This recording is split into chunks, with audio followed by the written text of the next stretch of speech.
todos muito bem-vindos a esta casa de amor e caridade. Vou fazer uma leitura aqui do livro do Chico Xavier, A Fonte Viva, pelo Espírito do Emmanuel, o item 56, que diz o seguinte: renasce agora. Aquele que não nascer de novo não pode ver o reino de Deus. Jesus, João 3:3. A própria natureza apresenta preciosas lições nesse particular. Sucedem-se anos com matemática precisão, mas os dias são sempre novos. Dispondo, assim, de 365 ocasiões de aprendizado e recomeço, anualmente, quantas oportunidades de renovação moral encontrará a criatura no abençoado período de uma existência? Conserva do passado o que for bom e justo, belo e nobre, mas não guardes do pretérito os detritos e as sombras, ainda mesmo quando mascarados de encantador revestimento. Faze por ti mesmo, nos domínios da tua iniciativa, pela aplicação da fraternidade real, o trabalho que a tua negligência atirará fatalmente sobre os ombros dos teus benfeitores e amigos espirituais. Cada hora que surge pode ser portadora de reajustamento. Se é possível, não deixes para depois os laços de amor e de paz que podes criar agora, em substituição às pesadas algemas do desafeto. Não é fácil quebrar antigos preceitos do mundo ou desnovelar o coração a favor daqueles que nos ferem. Entretanto, o melhor antídoto contra os tóxicos da aversão e a nossa boa vontade, em benefício daqueles que nos odeiam ou que ainda não nos compreendem. Enquanto nós demoramos a fortaleza defensiva, o adversário cogita e enriquecer as munições, mas se descemos a praça dessombrados e serenos, mostrando novas disposições na luta, a ideia de acordo substitui, dentro de nós, em nossos passos, a escura fermentação da guerra. Alguém te magoa? Reinicia o esforço da boa compreensão. Alguém não te entende? Persevera a demonstrar os instintos mais nobres. Deixa-te reviver, cada dia, na corrente cristalina do incessante do bem. Não ouvides a assertiva do mestre: aquele que não nascer de novo não pode ver o reino de Deus. Renasce agora com teus propósitos, deliberações e atitudes, trabalhando para superar os obstáculos que te cercam e alcançando a antecipação da vitória sobre ti mesmo no tempo. Mais vale auxiliar ainda hoje que ser auxiliado amanhã.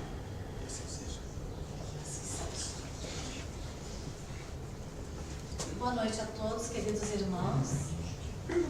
Vamos então elevar o nosso pensamento a Deus, colocar Jesus em nossos corações e receber da espiritualidade amiga muita luz, muitas bênçãos de paz, de amor e de serenidade.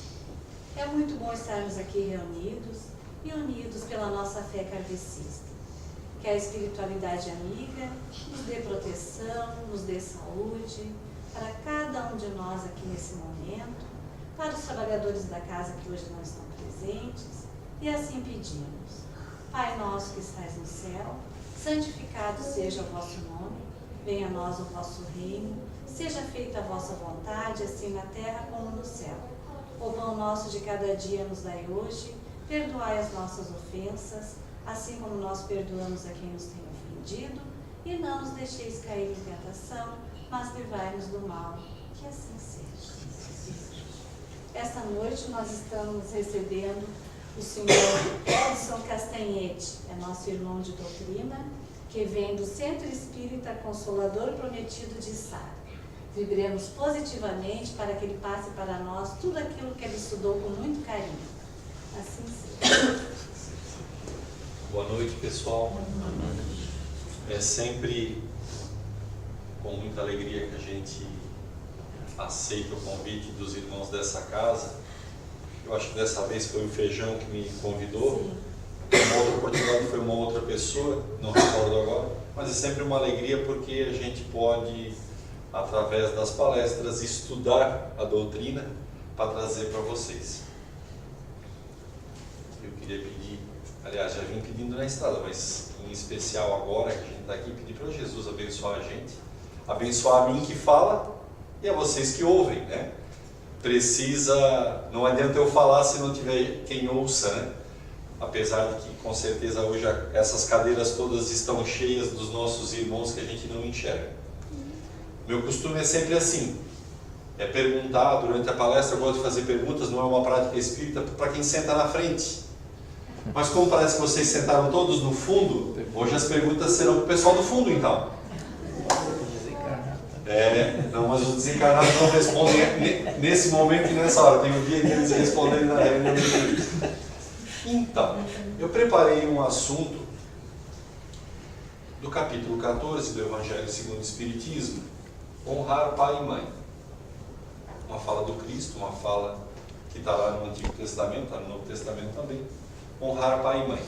Mas olhando por uma dinâmica que leva, né, a gente a ser pai, a ser mãe, a ser filho, né? A dinâmica da reencarnação que faz com que use pai e mãe para que a gente volte para esse mundo, né? Há essa necessidade. Mas vamos se reportar agora para uma época bem remota, talvez vocês não se lembrem, eu também não lembro, de que a gente era assim bem cabeludo, peludão, sabe? Lá das cavernas, em que a gente vivia muito solitário, muito cada um no seu lugar, fugindo das feras, procurando comida. E muito eventualmente, né? Aí quando aparecia uma cabeluda bonita, a gente meio que se engraçava com a cabeluda, formava filhos, mas aquilo era assim, tipo meio só na criação, né? Meio animalizado. A gente matava as nossas necessidades e tocava a vida para frente. Largava a mulher lá cuidando do filho e ia cuidar das coisas que tinha que fazer.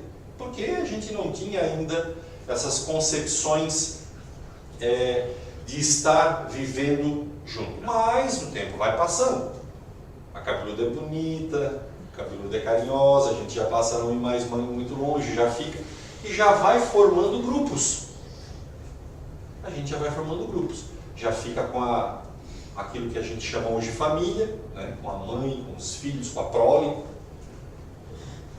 Das famílias, a gente encontra outras pessoas que nos são queridas, sempre lá atrás, ainda muito cabeludo a gente, mas em forma comunidades. A minha família já se junta com outra família. Por quê? Porque enquanto mais a gente se juntar, mais fácil a gente se defender. É mais fácil procurar comida. É mais fácil se deslocar. A gente já começa a ter reuniões. E basicamente, né, a gente é extrativista naquela época, a gente come o que tiver, a planta que tiver, a comida que tiver, o bicho que tiver, e vai acabando, a gente vai andando, vai se cruzando com outros grupos que acabam se juntando, e acaba que dá uma cansada, a gente meio que cansa e forma comunidades. E a história vai dizendo que as comunidades, a gente encontrou pessoas para cuidar da gente, a gente já transforma pessoas em comandantes, em reis, a gente forma reinados. Quer dizer, a gente se junta.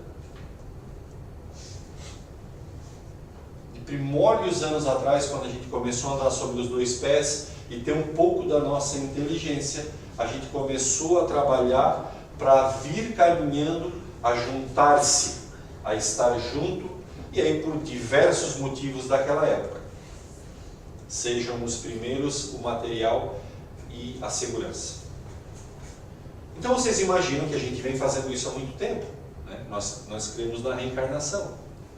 Nós já passamos por aqui peludinhos, bem peludos, com o tacape na mão, com a flecha.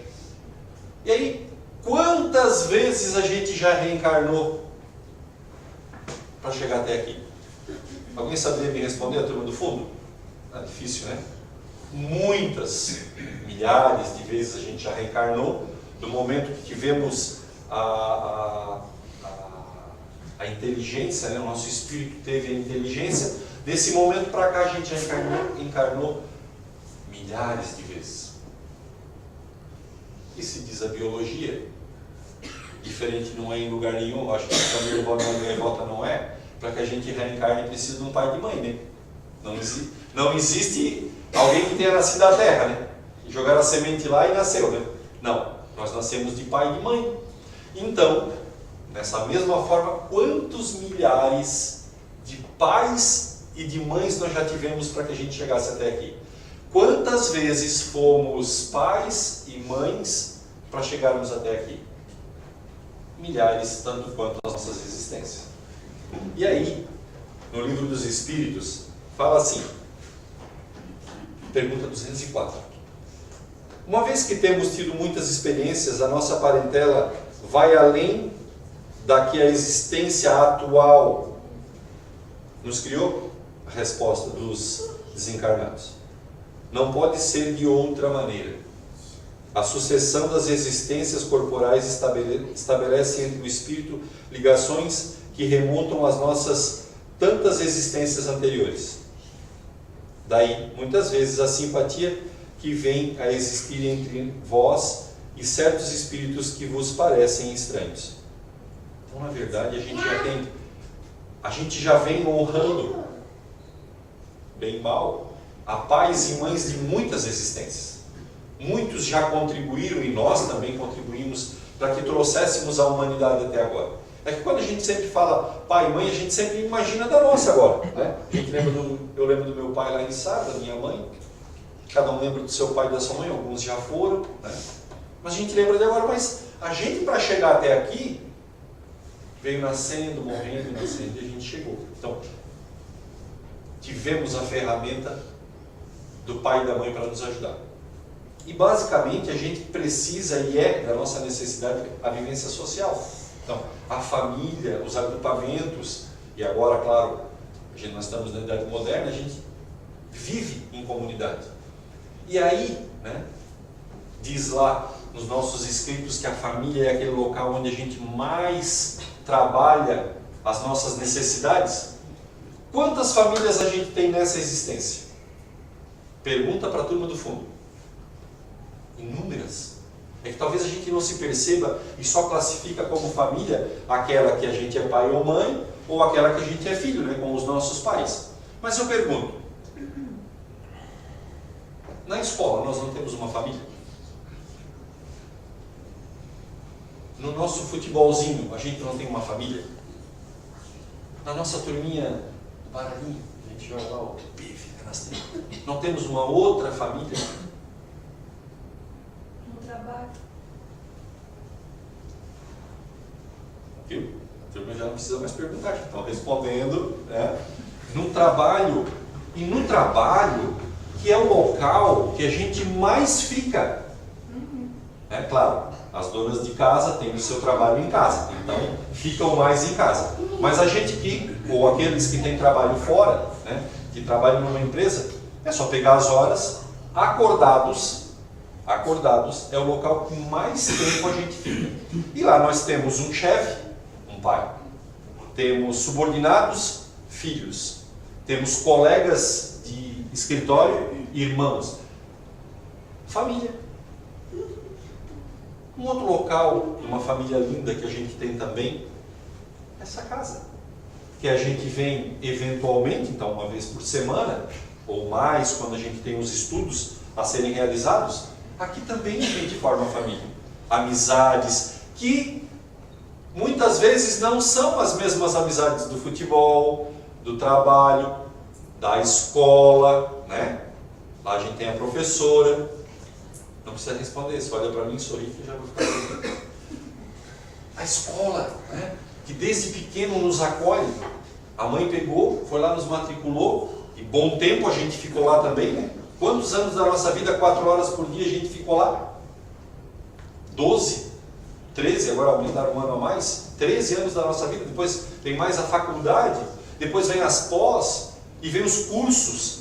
Quanto tempo a gente fica na família da escola? Aqui também temos irmãos. Então, a nossa necessidade de viver em família nos traz para o nosso sangue, né? Sabe assim, para o nosso sangue, um prazer inenarrável. o prazer da nossa família, o prazer de estar com os nossos colegas de trabalho, com os nossos colegas de estudo espírita, na escola, com os nossos coleguinhas, em todos os locais em que a gente pode, através de um nome família, nos ajudarmos a crescer. Em cada local desse a gente está aprendendo a viver uma forma diferente de convívio, né? A gente tem nosso convívio lá com a nossa esposa, os nossos filhos, com o nosso professor, com o nosso colega da bola, sempre diferente. Isso vai congregando a amizade para nós. Alguém cria animal aqui? Um boizinho, um porquinho, né? Galinha não, porque o exemplo a galinha não consegue fazer, mas vamos lá, cachorrinho, todo mundo tem seu cachorrinho. Olha só, uma cachorra, né? Uma cadela tem um filhote. A cadela ainda ela é mais, a cadela e o gato são mais caseiros e por ali ficam alinhados, então, mas vamos pegar uma vaquinha então. A vaquinha tem lá, fica a prenha, tem o seu bezerrinho, nasce o bichano, primeira coisa que ele faz, se levanta e vai mamar. Observa, ele não sabe fazer nada. Nada, absolutamente nada. Ele sai da vaca, se limpa ali, né, se destrincha daquela situação, a primeira coisa que ele faz é procura o teto da vaca. Mama, um mês. Aí o dono da vaca quer o leite para fazer o queijo, né? Já passa a cordinha no pescoço dele, ó. Só bota antes para dar aquela que a gente chama de apojada, né? Que puxa o leite da vaca para depois tirar o leite para fazer o queijo. É um mês e meio, o bichinho já está comendo pasto, tocando a vida dele. Quanto tempo a gente fica pendurado mamando na mãe da gente? O meu filho, 4 anos, credo. Só parou porque veio a irmã. Pensa no homem mamão. Está lá grande, forte agora, tem a família dele. Porque a gente é apegado na família. E já começa desde pequeno assim. Olha a nossa fragilidade. Tem um filme na Discovery de uma me faltou a palavra, é a barba branca, a gente vai ficando vô e vai ficando esquecido, né? Isso faz parte do processo da vida. Quando a barba fica branca, a mente vai ficando esquecida. Os alces, lá no Alasca, chega uma temporada do ano que eles migram de uma posição para outra. Isso dá uns 3.000 quilômetros. É caminhada para alce, né? Não é para burro, é para alce.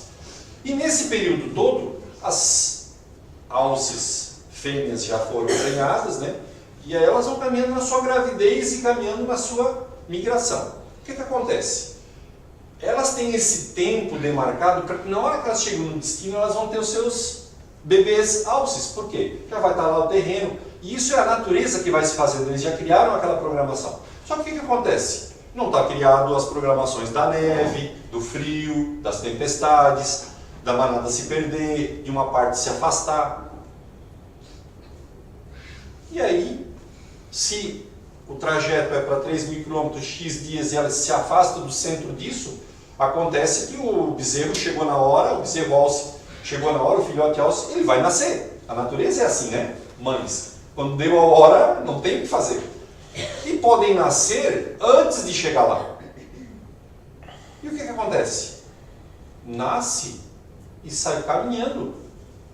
A mãe sai caminhando na frente e ele vem caminhando atrás. Talvez porque é o teto, né?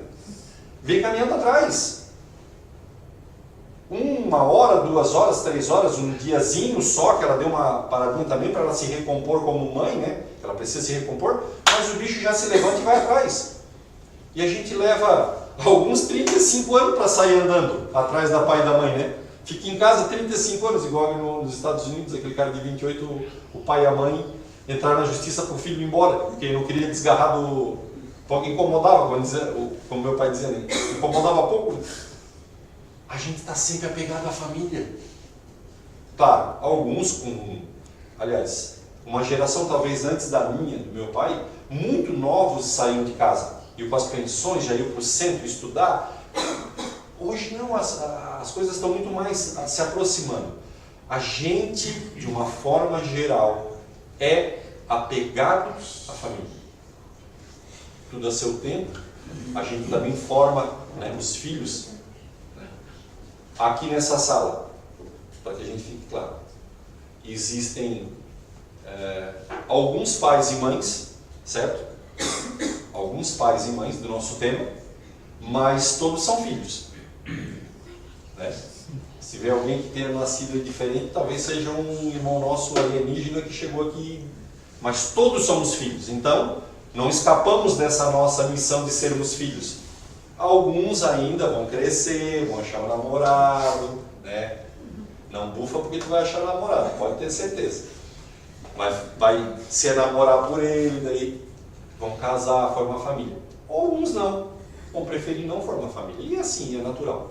Mas todos nós somos filhos, isso é fato. Então, é da nossa natureza sermos família. Sermos família.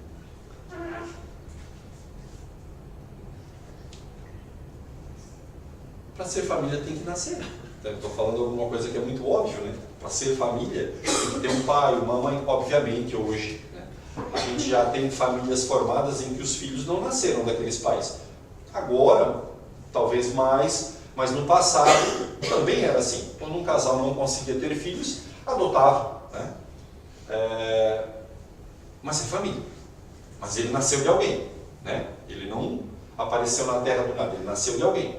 Mas porventura alguma situação aconteceu e ele veio a ter pais e mães diferentes daqueles que o trouxeram ao mundo. E aí no Livro dos Espíritos, na questão 258, fala que quando a gente está lá no mundo espiritual, a gente não lembra agora, né? Mas a gente está lá no mundo espiritual que está programado a nossa vinda. Muito bem. A gente sabe que fisiologicamente, biologicamente, eu vou precisar de um pai e da mãe. Então eu já tenho que ter duas pessoas que vão me aceitar. Aceitar como pai e mãe. Através de pai e mãe, através da família, lembra que a gente, é o momento que a gente vai tirando as nossas, a gente vai se melhorando, né? Vamos usar essa palavra, a gente vai tirando as nossas rebarbas. Na família é o primeiro local que acontece isso. Muito bem, vamos traduzir rebarbas, situações, melhoras como provas da nossa vida. Se eu tenho que resolver alguma coisa com alguém, a espiritualidade já me concede essa possibilidade de vir na família dele. Filho, pai, irmão, ali bem próximo para eu poder me ajustar com aquele com quem eu preciso. Então, diz na pergunta 258 assim: na espiritualidade, antes de começar uma nova existência, o espírito tem consciência e previsão das coisas que acontecerão durante sua vida? Resposta: ele mesmo escolhe o gênero das suas provas que quer passar. Disso consiste seu livre-arbítrio. Eu escolho minhas provas. Me é permitido. Obviamente, quando eu quiser fazer alguma escolha muito grande, a espiritualidade bate no meu ombro assim: calma, Edson, menos. Tu não está assim tão forte o suficiente para isso. Mas a escolha começa com quem vai me trazer. E quem vai me trazer, me aceita trazer. Certo? A gente não lembra disso, né? A gente só imagina hoje meu pai e minha mãe, mas tudo já começou lá no mundo espiritual.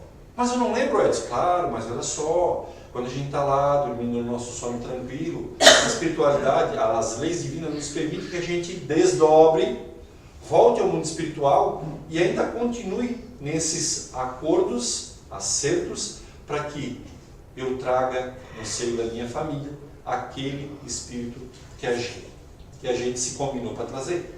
E ele me escolhe como pai e como mãe. Então, esse mecanismo a gente não lembra, não percebe, a gente só vê a parte biológica, mas espiritualmente já vai acontecendo isso. Por quê? É na família que vão se acertar todas essas arestas.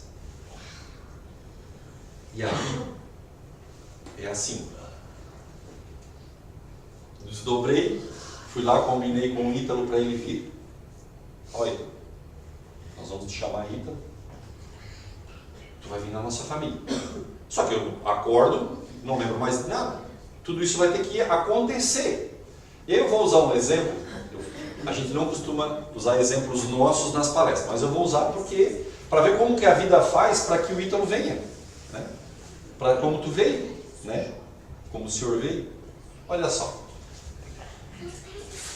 Quando eu era jovem, gostava disso. Quando eu era jovem, a gente gostava de dançar, né? Eu sempre digo que as boates fizeram muitas famílias, né? Juntaram muitas famílias. E uma lá de Criciúma, chamada Signos, a gente gostava de ir. E eu tinha uns primos, a gente se juntava, e o pai só dizia, só depois da missa. Só vão sair depois da missa. A gente tinha que ir à missa, depois da missa tinha que correr em casa, pegar os travesseiros, para pegar o ônibus para ir para Criciúma. De Sara a Criciúma dá uns 8 km, naquela época só de ônibus, não tinha carro. Nós éramos pelados. E tinha que fazer tudo correndo, porque a missa terminava tipo 8h20, o último ônibus era às 9h. Pensa na correria na cidade, tudo com os travesseiros debaixo do braço. E nós pegávamos o ônibus, e naquele dia eu corri, eu acho que 1 km para conseguir pegar aquele ônibus. Ela ri, né? Ela tá rindo. Peguei o ônibus e fomos para Criciúma. Aí chegamos lá, dormimos num apartamento que só tinha luz que entrava pela janela, não tinha nem água, mas tudo para ir na Signos. Olha aqui o que faz na vida do ser humano, né? Uma boate. Fomos para Signos, estamos tudo lá, os quatro amigos, né? Eu, meu irmão, mais 2 primos. Estamos lá, papo. Eu olho assim, lá vem aqueles 4, eu digo os 4 cavaleiros do Apocalipse. Lá vem aquelas 4 mulheronas. Digo assim, é hoje que nós casamos. Pensa assim.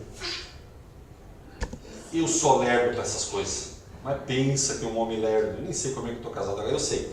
Porque olha só, lá quando eu estava no seminário, eu fiz seminário até o 2º grau, aí desisti, voltei e tal, fui fazer filosofia em Curitiba. Lá em Curitiba, papo com os amigos, lá era muito mais aberto, diferente daquele seminário fechado, né? Aqui do Pinheirinho. Aprendi uma coisa boa na vida, fumar. Que coisa legal. Mas olha como a espiritualidade ela é engraçada. Pensa num homem ruim de namorar. Está aqui na vossa presença. Mas olha como a espiritualidade é muito engraçada. Quando eu vi que certa pessoa fumava do grupo dos Cavaleiros dos Apocalipse, o que eu fiz? Passei a mão na carteira de cigarro e fui correndo. E ó, queres um cigarrinho? Ruim de namoro, não sabe nem dizer um poema para a criatura para agradar. Não, queres um free? O free me casou. Está aí a mulher que aceitou o free. Então, a gente só pensa e vê a nossa vida com o pai e da mãe, mas olha só, eu tive que estudar no seminário, do seminário eu saí, de sair, ir para Curitiba, de Curitiba, aprender a fumar, não fumem. Tenham coragem de namorar, é melhor. Para ter a coragem de chegar nessa criatura e dizer, quer um cigarrinho? Não é nem namorar, né? Quer um cigarrinho? Depois isso foi virando, né? Foi virando o nosso namoro, e a gente foi se encontrando, né? Eu queria fugir, mas ela me ligava, ela não deixava escapar, aquelas coisas, né? E a gente foi até um dia que eu trabalhava na Indiane, cerâmica, passava todo dia no shopping, se não batia o cartão, ela me arrancava a orelha. Passando no shopping, ela disse, se eu quero falar um negócio contigo, eu digo, ai. Quando a mulher diz, homens, quando as mulheres de vocês já dizem assim, eu quero dizer uma coisa para vocês, não é que ganhou na loteria, pode ter certeza.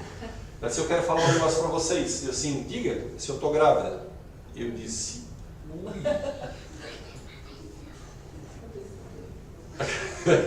a cabeça dele foi nós ter feito isso, né? A cabeça dele. 20 anos, sabe? A gente está numa idade que tu não tem isso na tua cabeça. Não tem isso na cabeça. E aí, meus queridos amigos, na história a gente vai para o mundo espiritual, se combina, veja o filho da gente, espírito que vai trazer. Diz que vai trazer, a espiritualidade faz tudo isso com a gente, leva para boate, oferece cigarro, faz a gente indo para encontrar, né? Porque ela era de Laguna, não era de Sara, olha só, distante, é tipo Sombrio e Maracajá, mais, talvez Criciúma, né? É Criciúma, dá 70 quilômetros. 2 espíritos longe, mas eles têm que se encontrar, já estão se programando, nós temos algumas coisas para acertar, tem que trazer os nossos filhos. Eles vão ajeitando a nossa vida e vão botando a gente no caminho. Só que na hora que ela disse assim, eu estou grávida, eu pensei. Esqueci tudo que eu tinha feito lá no mundo espiritual. E meu compromisso de trazer, eu disse assim para ela: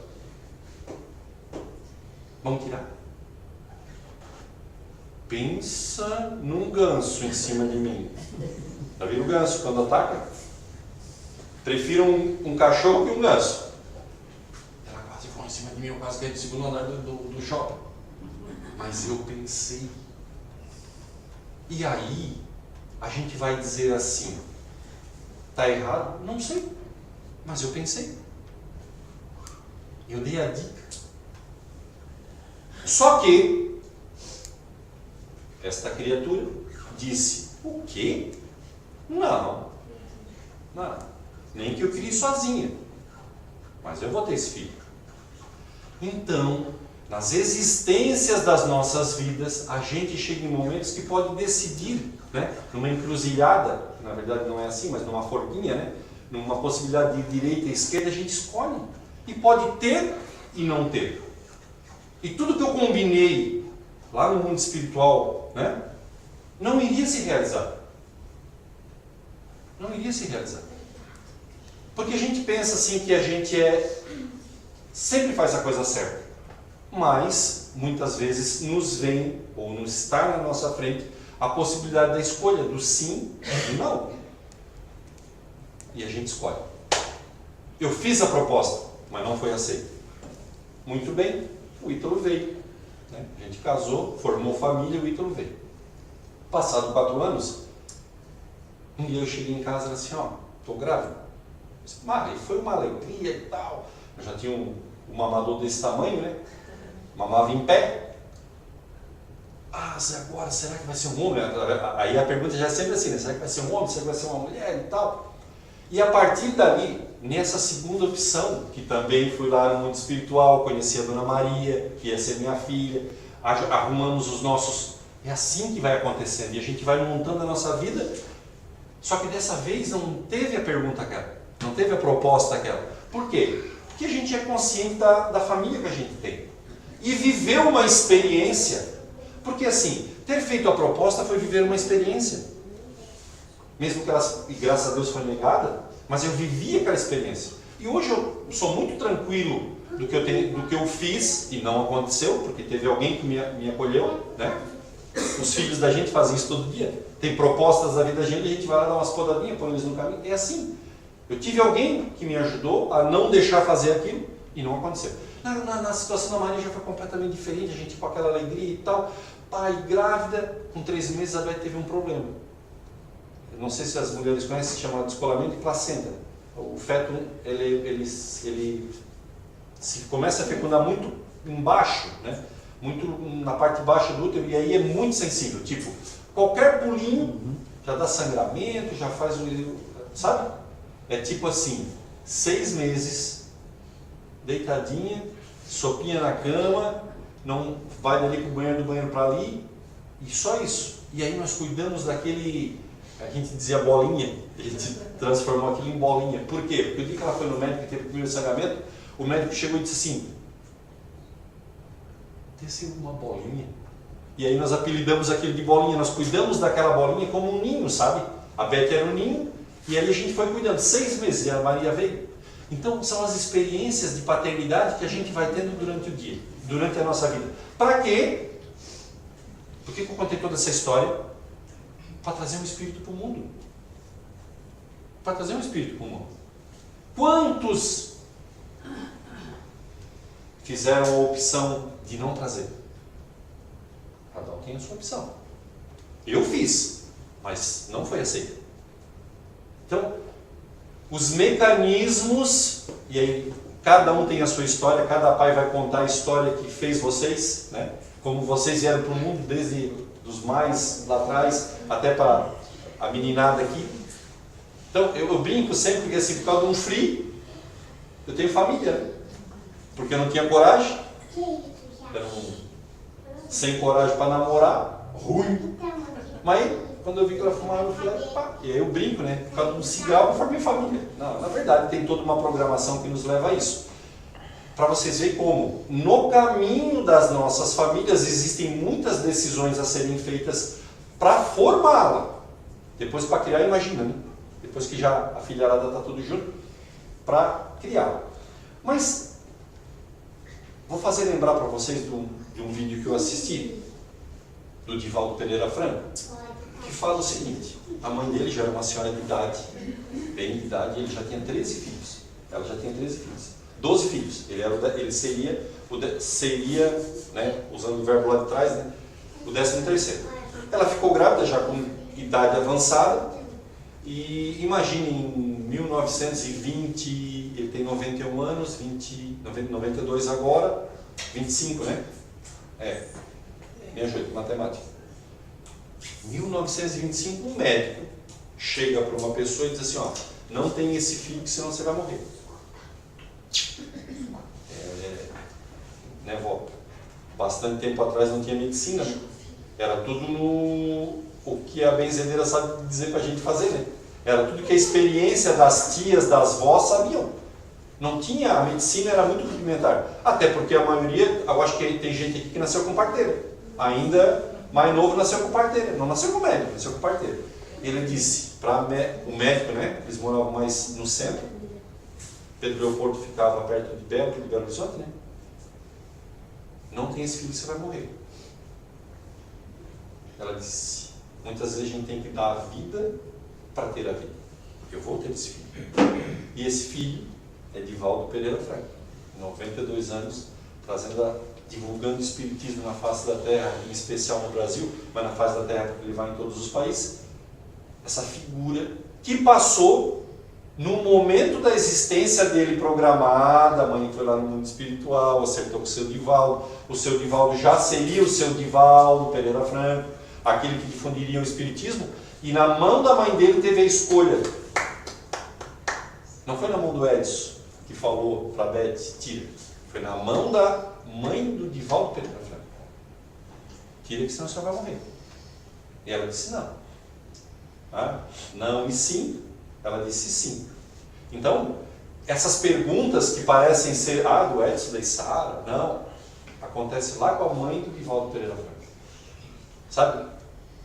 Coisas que acontecem na existência para transformar pessoas em pais, pessoas em filhos, que nada mais é do que trazer ao mundo espiritual para ter uma nova existência. Esse, de uma forma lúdica, é o mecanismo que a gente não enxerga, mas que a gente participa, dizendo sim, dizendo não, indo no mundo espiritual, coordenando com quem vamos trazer, coordenando com quem vai nos trazer. Isso que a gente vive agora. Estarmos aqui. Né? Porque a gente... Eu só ia pedir para a senhora para nós fazer no final. Tá? Esse é o que a gente vive e a gente não vê, mas vive efetivamente. A gente não está com o olho apagado e Deus pega um filho e bota assim, ó, esse vai ser teu. Ou quem vai ser filho, tu vai ser filho desse casal. Não, é tudo coordenado. Tudo que está ao nosso redor é da nossa conta. Nós fizemos parte dessas escolhas, como filhos, como pais. E fala da parentela, né? Nós somos parentes, mas nós somos só parentes de sangue, nós somos parentes espirituais. Diz lá no Evangelho segundo o Espiritismo, desse capítulo 14, item 8, que na verdade o corpo vem do corpo, né? O meu cromossomo e o cromossomo da Beth formaram um corpo, o corpo do Ítalo e o corpo da Maria. Mas o espírito Ítalo, hoje, o espírito Maria são individuais. Eles não fazem parte, eles não nasceram de mim. Eles são espírito desde que Deus os criou. São individuais. Aí a gente vai dizer, né? Mas a gente tem influência sobre esse espírito. Né? Ele é espírito, pensa sozinho. Traz consigo, de vidas anteriores, tudo, a carga, né? A carga moral, tudo aquilo que está preso ao espírito dele vem do passado junto com ele, não veio o meu. Eu forneci algumas características genéticas ao meu filho orelhudo igual o pai. Mas do espírito eu não forneci nada. Mas pare um pouquinho, então como é que ele passou a ser meu filho se eu só vou dar para ele a parte de cromossomo, né? A parte de corpo? Não. É porque eu tenho com ele alguma coisa a ser acertada. Ele é ele, eu sou eu. Mas nós temos uma relação a ser acertada. E aí que forma, a princípio, muitas vezes, de discórdias, porque essa é a nossa melhor existência, certo? Imaginem para trás, tem 45 anos, que a gente já está, eu estou com 50, menos 50, mais um tempo no mundo espiritual, aí mais uns outros 50, já foi 100 e poucos anos. Há 100 e poucos anos, como é que a gente andava? Revólver na cintura, facão na cintura, não é? Era assim que a gente vivia. E matava a gente. Então, na nossa existência anterior, no mundo passado por aqui, a gente era meio ruim ainda. Era meio... andava com faca na mão, com revólver na mão. A gente era ruim. Então, agora é a nossa melhor existência. Então, a gente já fez... Eu só estou falando da penúltima. E nas outras tantas? Porque, pensem vocês que a gente não tem bastante coisa a ser acertada. Tem. Nós acertarmos para o bem e acertarmos para o mal. E esse vínculo traz com o espírito. Então, o meu vínculo de parentela física está criado. Eu criei aquele corpo, eu dei a ele uma parentela. Ele é meu filho. Mas como espírito, ele é um companheiro de caminhada que a gente precisa se acertar. Então, eu dou para ele traços cromossômicos, físicos, mas acerto com ele, tenho essa necessidade de acertar com ele, por isso que eu crio essa parentela espiritual. Que, como eu falei, a princípio começa nas coisas não boas e depois vai caminhando de acordo com os acertos que a gente vai fazendo ao amor. Aquele amor que a gente já despende agora como pai, como filho, para as existências seguintes, e a gente vai criando, além do amor, a amizade.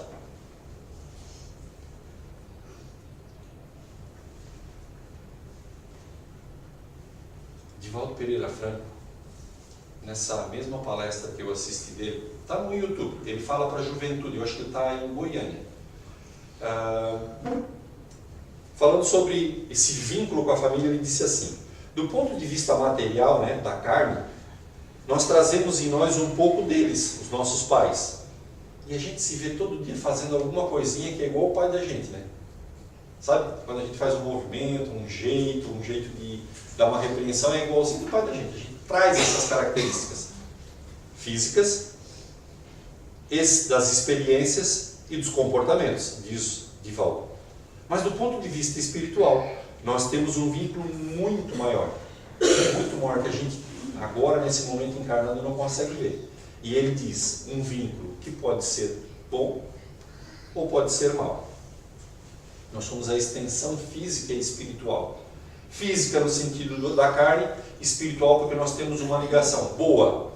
A gente já vem se alinhando nas nossas vidas e voltamos ainda na família para ajudar talvez o pai, a mãe, como filho, a um outro irmão que entra na família, aquele contexto todo de ajuda, então na parte boa.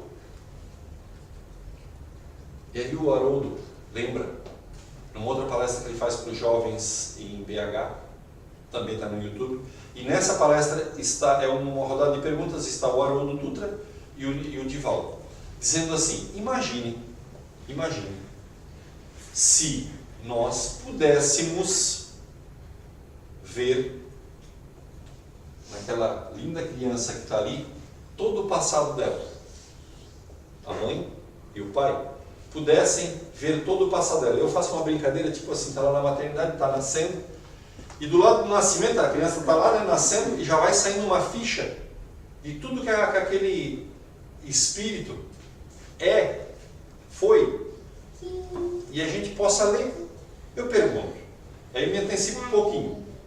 Na verdade a gente já sabe lá no mundo espiritual, mas agora nós estamos falando como encarnado, porque é nesse momento que a gente está, diz os sims e os nãos, né? A gente lesse assim, quem vai ser o nosso filho a partir daquele momento. Talvez muitos pais deixariam os filhos no hospital e partiriam assim sem deixar poeira, né? Porque a gente ia conseguir ver talvez um cara que numa existência anterior foi um cara que me matou, me traiu, sabe? Situações diversas que a gente pudesse ler aqui, ó. Então o esquecimento do passado vem cobrir, né? Ele cobre essa possibilidade que a gente vai viver, mas daí a gente sente, né? A gente tem esses arrepios assim que vai fazendo a gente sentir. Não diz o ditado que a mãe tem 5 filhos e todos são diferentes? Né? É assim. Então, mas o esquecimento do passado, como lembrou o Dutra, faz com que a gente esqueça de todas essas coisas que já nos aconteceram e a gente acolhe no seio da gente os filhos e somos acolhidos, né, no seio dos nossos pais.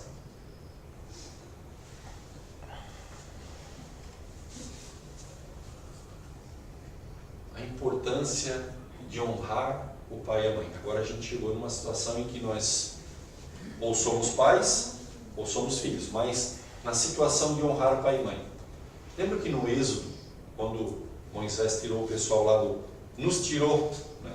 Um pouco de nós ficou lá no Egito, que a gente era egípcio, um pouco era hebreu, a gente veio para o lado, passou o Mar Vermelho, e a turma que passou com ele, num certo momento ele foi ao monte e trouxe os mandamentos. Lembra qual é o 4º mandamento? Vocês não fizeram o catecismo? Honrar pai e mãe. Então já lá no decálogo, né, das 10 leis que Deus nos trouxe, né, através da mão de Moisés, o 4º é honrar pai e mãe. Então percebam a importância desse fato de honrar aquele que nos traz ao mundo, honrar pai e mãe. Mais para frente veio o Cristo, e o Cristo, né, disse: eu não vim mudar nada do que aconteceu, eu só vim fazer cumprir tudo aquilo que Deus já fez e trouxe através daqueles que trilharam o caminho até a vinda do Cristo. E lá no momento em Marcos, ele falando, ele lembra o Cristo. Tu sabes os mandamentos: não adulterarás, não matarás, não furtarás, não dirás falsos testemunhos, não desfraudarás alguém, não perderá tempo na internet. Não, desculpa, esse ele não falou, mas era para ter dito já há 2000 e poucos anos atrás, né? Honra teu pai e tua mãe. O Cristo já fez lembrar: honra teu pai e tua mãe. E a gente vai perceber a importância disso. Cristo se foi, Paulo assume a sua missão de levar a palavra do Cristo às terras todas. Em Efésios ele lembra assim, Efésios capítulo 6, versículo 1. Filhos, olha para quem ele está falando agora. Filhos, obedeçam os seus pais no Senhor, pois isso é justo. Se a gente abrir aspas, isso é certo.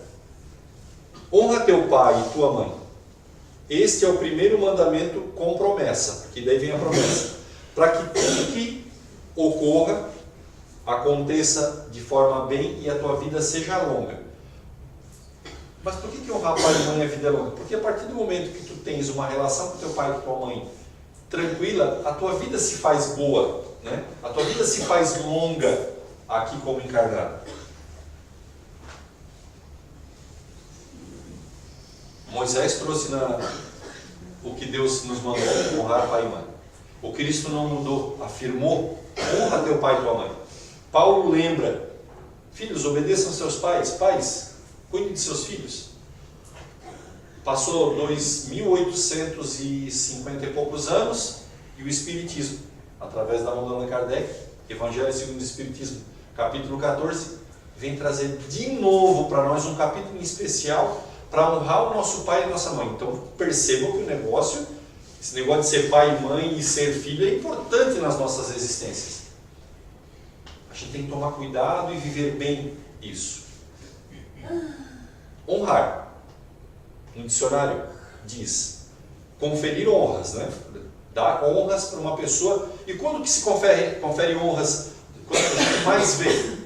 Quando um bombeiro salva uma pessoa, né? Estava por morrer, ele foi lá, arriscou a vida dele, ele ganhou uma medalha, ele ganhou uma honra. Estou fazendo umas analogias. Aquele que foi à guerra, né? Acontece muito, volta, lá fez uma missão e salvou pessoas, ele ganha uma medalha, ele ganha uma outra honra. Então, se a gente fizer um exemplo assim, é como se todo dia a gente tivesse que botar uma medalha no peito da mãe, no peito do pai. Honrá-lo. Dar crédito, dar merecimento a ele. E qual é a missão de ser pais? Aqui, nem todos ainda estão enquadrados nessa faixa. Nem todos ainda são pais ou mães, né? O fogo vai namorar, né? Vai ser mãe um dia. Presta atenção. Nós já estamos aqui, nós já pegamos tudo isso andando. Qual a missão de ser pai? Aí Paulo, lá naquela passagem de Efésios, daí no versículo 4, diz assim: pais, não irritem seus filhos, antes criem-nos segundo a instrução e o conselho de Deus. Essa palavra irrite fica meio engraçada porque parece que é ele tipo abrindo a porta do quarto sem pedir licença, né? Está irritando o filho, né? Tá, vai lá, tira o celular da mão, de castigo, vai ficar de castigo. Não. É tipo, deixa eu viver, né? Deixa ele viver a vida dele, como filho. Pais, né? Transformando e se irritem. Eduquem seus filhos, cuidem dos seus filhos. Pais, não atrapalhe as vidas dos seus filhos. E muitas vezes a gente, como pai, atrapalha a vida do filho, porque quer... Diz um ditado engraçado popular que diz que o diabo tanto cuidou do filho dele que furou o olho, né? Porque fica ali, a gente não deixa eles respirar, está ali igual a galinha choca, né? Fica com as asinhas assim, cuidando, e não deixa a criatura viver. E a gente não se percebe disso, né, Beth? Pais, libertem seus filhos, deixem eles livres. Os nossos filhos são como os pássaros. Chega um momento certo que criou a plumagem, eles vão saltar do ninho. Eles vão saltar do ninho. E o ninho é a vida. Pais, aconcheguem seus filhos. Eles vão para o mundo. Mas ora, eles virão também. Né? Eles vão voltar. Quantas vezes de menor valia ou de maior valia, ou existem nós e muitos outros tantos, pais de filhos pródigos. Né? O filho pródigo pegou a herança dele, foi para o mundo, gastou tudo, ficou lá sem eira nem beira. Quando ele se percebeu onde é que ele estava, comendo com os porcos. Né? E aí a gente pode fazer essa analogia com qualquer outra situação que aconteça. Né? E ele pensou, meu pai está lá tem comida e eu aqui comendo com os porcos. E voltou, né? E o pai o que fez? Abriu a porteira, abriu o braço e disse, vem. Então, situações em que também o pai está lá de braço aberto para aconchegar o seu filho. Pai, amem seus filhos. Porque a gente percebe nas existências as diferenças entre os filhos. A gente sabe, eu sei exatamente como é que é o Vitor, eu sei exatamente como é que é a Maria. Os temperamentos, os jeitos. Cada pai sabe exatamente seu filho. E muitas vezes existem quereres diferentes. É pecado, é errado, né? Não. Lembra? Nós temos afinidades com esses espíritos. E os espíritos se comunicam pelas afinidades. Então muitas vezes a gente tem realmente relacionamentos diferentes com os filhos. Meu pai, nós somos em 3, ele tem 3 relacionamentos. Um com cada filho. Bem distinto. Certo ou errado? O meu eu vivo bem com ele. Ele vive o do outro com o meu irmão, o mais novo. Eu sou o mais velho, né? O do meio. Mas é assim. Um tempo eu não... Porque essa palestra nasceu disso. Engraçado, né? A palestra nasceu disso. Eu fiquei doente. Rapidamente fiquei doente. E eu estava meio brigado com meu pai, porque meu pai é teimoso, é italiano, eu sou teimoso, dois bicudos não se beijam. Sabe aquela história? 2 bicudos não se beijam. E aí um dia o meu filho, que já é a segunda geração, disse assim, pai, o vovô não vai mudar. Quem tem que mudar é tu. É tipo assim, eu? Né? A gente fica assim. E aí quando eu estava doente, sabe quem correu lá para me acudir? Meu pai. E aí eu pensei, sou eu mesmo que tenho que mudar. E aí eu pensei, eu vou estudar sobre isso. E aí então eu mexi lá nos papéis do Espiritismo para falar sobre, ler e estudar sobre honrar pai e mãe. Porque todo mundo vive uma relação, ora mais afetuosa, ora menos afetuosa, com o filho, com o pai. Só com o filho e com o pai? Não. Ou a nora. A nora não é uma filha nossa? É. Que pode ter vindo por uma outra família para vir para a minha família. Então, são relacionamentos que a gente vai vivendo, e eu vivi esse momento e vou estudar sobre. Porque eu estava muito ruim para mim, esse relacionamento conturbado com meu pai. E a partir dali, eu estou um outro cara com ele. Tipo, é como se ele fosse um cara de 12 anos, que os adolescentes a gente tem que ser assim. É o teu pai que tem que te entender. Ai meu Deus, o que eu fiz com essa família hoje? É a gente que tem que entender, é a gente que tem a experiência, sabe? Ah, mas o pai tem mais experiência. Ah, mas o pai já viveu um monte de coisa e já está arraigado nele mais um monte de outras coisas. Então a gente que está ali no meio é que tem que ser o fiel da balança. Tanto para se coordenar com os pais, mas para se coordenar com os filhos também. Mesma coisa com a Dona Maria. A Dona Maria era aquela adolescente, sabe? Explosiva, parecia uma banana de dinamite. E eu era briga com ela direto. Uma pessoa disse para mim assim, Edson, quem tem que mudar é tu. De novo eu, isso foi antes, né? De novo eu. É, porque a gente é adulto, já viveu bastante coisa, sabe? E aí o que eu fiz? Fui ser amigo da minha filha. Entrar no mundo dela para ser amigo dela. Entender das necessidades de um adolescente, porque a gente quando está adulto esquece que foi adolescente, e as adolescências são diferentes. Mas a gente esquece que foi adolescente. E eu fui lá. Então, da mesma forma que a gente tem essas diferenças com os pais, a gente tem as diferenças com os filhos, e a gente tem que estar prestando atenção nisso. E aí, Santo Agostinho, no item 9, fala para os espíritas. Ele diz, ó espíritas, ele fala bem para nós agora, que a palavra dele é muito nova. Para nós espíritas pais, ele vai dizer num resumo, o que tu fizeste com os teus filhos? Frente a Deus, a pergunta, o que tu fizeste com os teus filhos? E sabendo que tu não foi nenhum bom pai, tu vai olhar para ele, teu filho, lá, penando, qual vai ser a dor do teu coração? E aí eu faço uma pergunta para as mães, agora, só para vocês. Mães, imaginem que vocês soubessem que os filhos de vocês estão lá em algum lugar, meio longinho daqui, passando dificuldade, passando dor. Mas, por um passe de mágica, vocês pudessem aparecer lá para ajudá-los. Vocês iriam? É para as mulheres, porque nós somos assim meio devagar, homens. A gente talvez passasse no bar, falasse com os amigos antes. As mães não, as mães na hora elas assumiriam essa oportunidade de ir lá ajudar o filho. Então, Santo Agostinho nos lembra, na frente de Deus, ele vai perguntar, e Deus é a nossa consciência. O que tu fizeste com os filhos que eu te dei? Qual foi a educação que tu deu para eles? E aí, essa dor vai vir em tu olhar teu filho, que agora passa por uma situação ruim porque tu não foi bom pai. É ali que está a dor. Olhar para o teu filho que não está bem.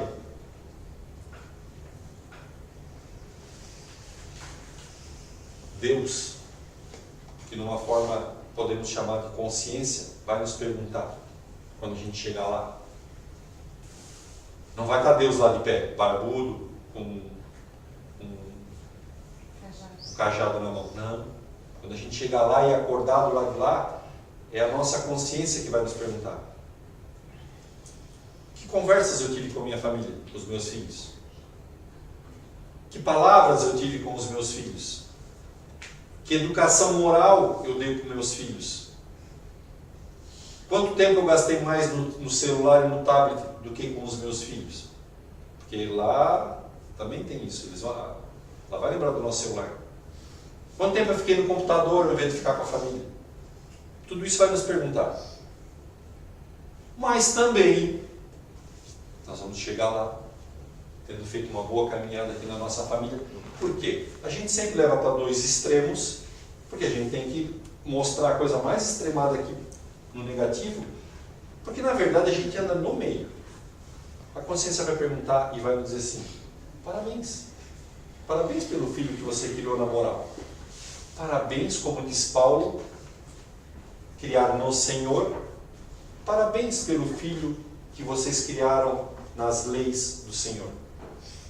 Um outro extremo positivo. Mas na verdade, nós estamos no meio. Nós nem somos muito à esquerda, nem muito à direita. Nós somos também humanos, né? Espíritos em evolução. E humanos, espíritos em evolução. Então a gente muitas vezes também erra com os nossos filhos. A gente vive meio que no meio, né? Passou alguns probleminhas, mas também acertou coisas, né? É só a gente fazer uma pequena avaliação agora das nossas famílias. Pô, podia ter sido diferente, podia, mas está aí, a nossa família está andando, né? Então, nem muito à esquerda, nem muito à direita. Mas a consciência lembra, porque pode ser lá no momentinho da nossa vida que a gente tenha feito alguma coisa, deixar de escapar alguma coisa que a gente poderia ter feito e por omissão não fez. Agora sim, agora é para todo mundo. Tu é filha de quem? Dessa moça que está atrás de ti? Não? Tu és filha, mas é filha, né? Tem pai e mãe? Então, é isso que eu quero dizer. Agora chegou a nossa vez. Filhos. Agora eu vou falar para todo mundo, né? Porque aqui todo mundo é filho. Talvez não, alguns pais não existiam, né? Ainda não é. Então agora nós somos filhos. Lá no capítulo 14 fala da piedade filial. Ele lembra assim: honra teu pai e tua mãe. E honrar pai e mãe é como, me permitam usar essa expressão, uma lasquinha. Uma lasquinha. De amar o teu próximo como a ti mesmo. Eu vou fazer uma pergunta biológica agora. Quem é mais próximo da gente, biologicamente, do que o pai e a mãe, do que os filhos? Honrar pai e mãe é a expressão mais viva de honrar o teu próximo como a ti mesmo. É honrar o teu pai, bem próximo de ti, e honrar o teu filho. E aí toda a extensão da tua família, né? Isso vem da própria palavra do Cristo. E o Divaldo lembra para nós assim: do amor dos pais deriva todos os nossos outros amores. Porque é lá na família que a gente tem a primeira sensação de amor.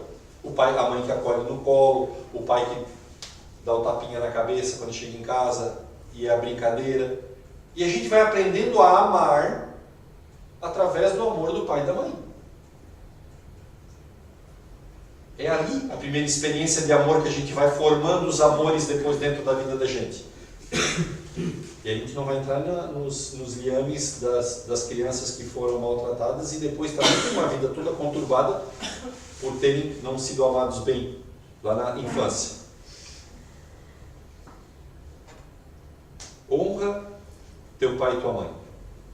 No Evangelho, no item 3 do capítulo 14, diz assim: quis Deus mostrar por essa forma que o amor deve se juntar ao respeito, à atenção, à submissão.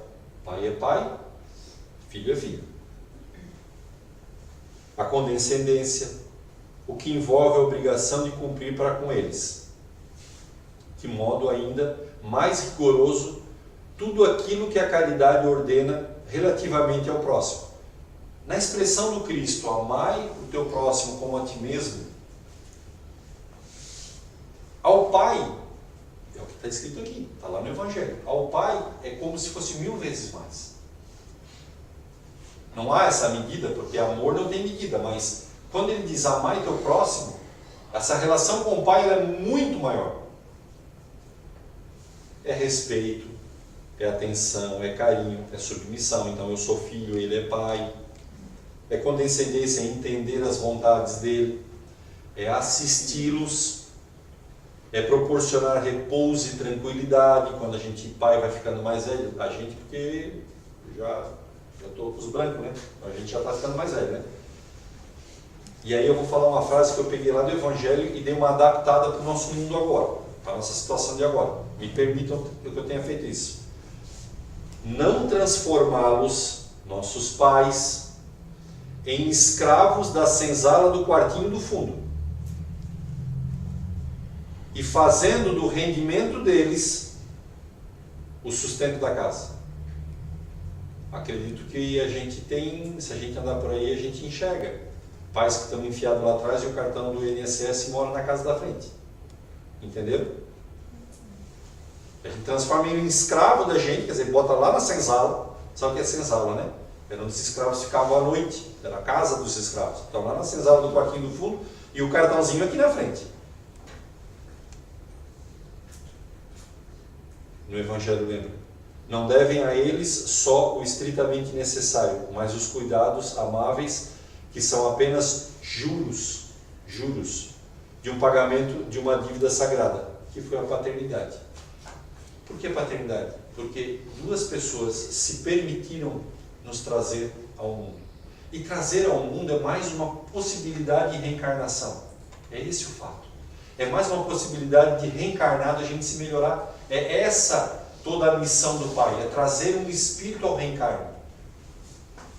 Dar a ele uma oportunidade de se melhorar através do reencarno. Então é uma missão muito importante.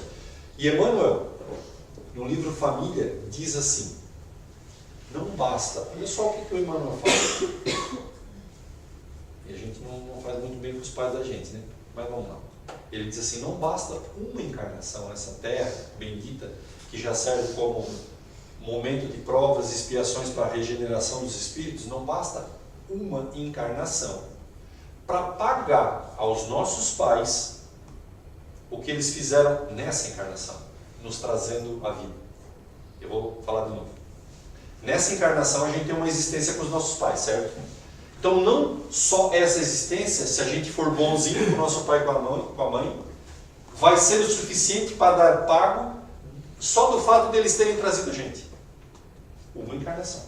E lembram que eu perguntei quantas encarnações quantos pais a gente já teve? Então vocês imaginam quanto débito a gente tem com pessoas que foram caras a nós, nos trazendo as reencarnações, pais e mães. Aproveitemos a oportunidade que temos agora, através da informação da espiritualidade, para tentar, mesmo que Emmanuel diga que não vai ser possível numa encarnação, mas pelo menos fazer bem feitinha essa, para a gente na próxima só se abraçar. Aproveitar essa oportunidade como filhos, estou falando para nós, hein? Como filhos, de honrar nossos pais e nossas mães. Mas daí algum filho diz assim, não, mas daí meu pai e minha mãe, quando eu era jovem, eles me largaram, me maltrataram, não cuidaram de mim. Quantas vezes a gente já ouviu pessoas falando assim? Quantas e quantas? Ah não, eu nem gosto do meu pai porque o meu pai deixou minha mãe e sumiu. Quantas a gente já ouviu assim? Ah, eu fui criado com meu pai, a minha mãe quando teve largou e foi embora. Divaldo lembra assim para nós, ó. Independente de qualquer situação que os nossos pais tenham feito na nossa educação, presentes ou não presentes, cabe-nos amá-los. O restante é Deus que vai cuidar. Amemos nossos pais, amemos nossos filhos. Assim o Cristo nos disse, que assim seja.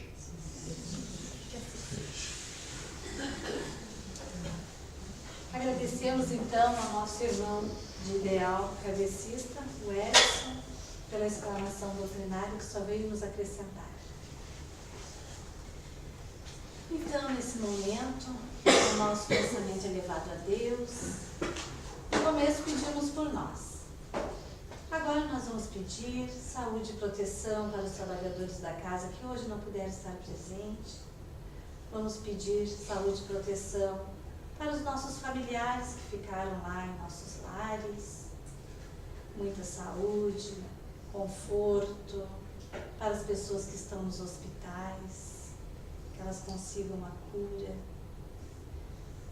Perdão, resignação para os que estão nos presídios. Vamos pedir também nesse momento por aquele grupo que estão presos em uma caverna na Tailândia. Sabe-se que pelo mundo todo existem muitas tragédias, mas esta está ali todos os dias pedindo o nosso auxílio neste momento, que eles consigam salvar-se. Assim, nesse momento, Vamos ficar o melhor possível em nossas cadeiras para receber o nosso passe coletivo.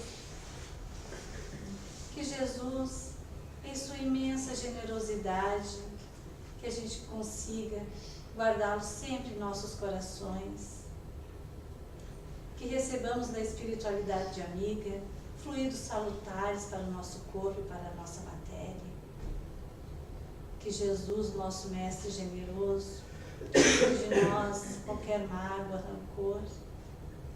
Que a partir de hoje, depois dessa explanação doutrinária tão iluminada, a gente consiga agradecer mais a nossa família, proteger mais, amar mais.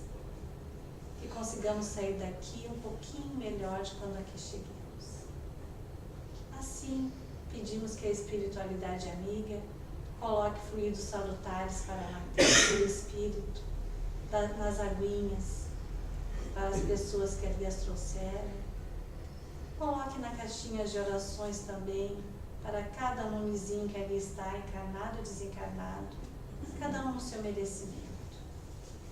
E assim, agradecidos que somos, pedimos ao Pai Nosso que está no céu, santificado seja o vosso nome, venha a nós o vosso reino, seja feita a vossa vontade, assim na terra como no céu.